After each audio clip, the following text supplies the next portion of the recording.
Diaz, Elliott, Konate, what Liverpool's frightening side could look like in 2024. On the Wembley pitch on Sunday, the whitest smiles and the smokiest flares were reserved for those who were playing their first significant part in a Liverpool success. Luis Diaz started in the Carabao Cup final victory over Chelsea, picking up a trophy on just his sixth appearance for the club, having arrived from Porto in January. Ibrahima Konate, Harvey Elliott and Diogo Jota all emerged from the bench to nervously convert their penalty kicks past keeper Arrizabalaga, and then XIin Keller fired in his like the striker he used to be before watching the Chelsea goalkeeper take his very much like a goalkeeper.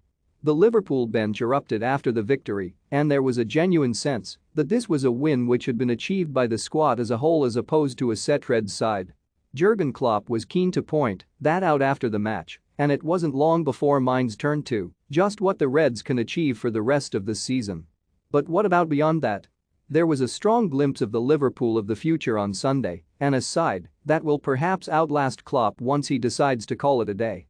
The German's current contract runs until the summer of 2024, but it isn't in the realms of fantasy to suggest that he could well look to extend his deal beyond that, particularly in the wake of what he might have seen as a lost season in 2020-21.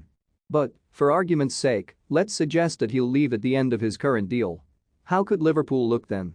Keller may have impressed at Wembley, and indeed whenever he's been called upon this season, but he's still got a long way to go to dislodge Alisson as Liverpool's no.1. The Brazilian isn't just among the very best in his position in the world, but he's also still in his 20s, hitting the big 3-0 in October this year. The 6-year deal he signed last year will keep him at Anfield until the summer of 2027 and means that it is still likely that Keller, at 23, will one day likely have to move on in order to get regular first-team football. No one at Liverpool will be complaining if he's still no.2 in 2024 though. Again, time is on Liverpool's side here. Andy Robertson will turn 30 in 2024, while Trent Alexander-Arnold will be just 26 and may be off and wearing the captain's armband by that point.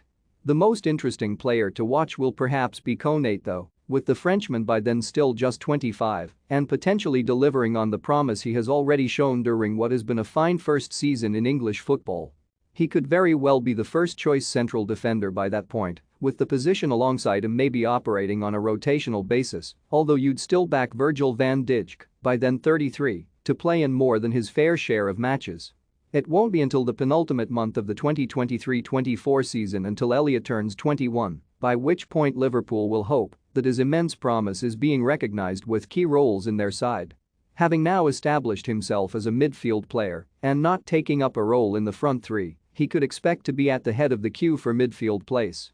Behind him, Fabinho will turn 30 in that 2023-24 season and so should continue in his prime, with Jordan Henderson entering the final year of his contract and the likes of Curtis Jones still around, plus probably one of Naby Keita or Alex Oxlade-Chamberlain. Liverpool will surely want a new face in that area too, so how about Jude Bellingham? He'd be just 21 by 2024 and would fit the bill perfectly. Having only turned 25 just a couple of weeks before joining Liverpool, time is certainly on Diaz's side to make an impression at Anfield. The Colombian has slotted into the side incredibly well and looks to be the natural successor to Sadio Mane on the left of the attack.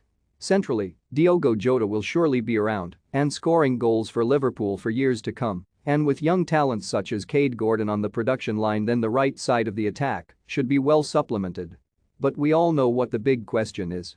Mo Salah, 32 in the summer of 2024, still hasn't signed that contract yet, but it would also be a huge surprise if Liverpool didn't get that deal over the line, given the immense reaction it would produce from fans at a time when perhaps the best footballer in the world plays for their club. Mane and Roberto Firmino, also both out of contract in 2023, might end up being the fall guys in order to get the Salah deal done, although there is also a distinct possibility that Senegalese stays and covers both the left and central attacking positions.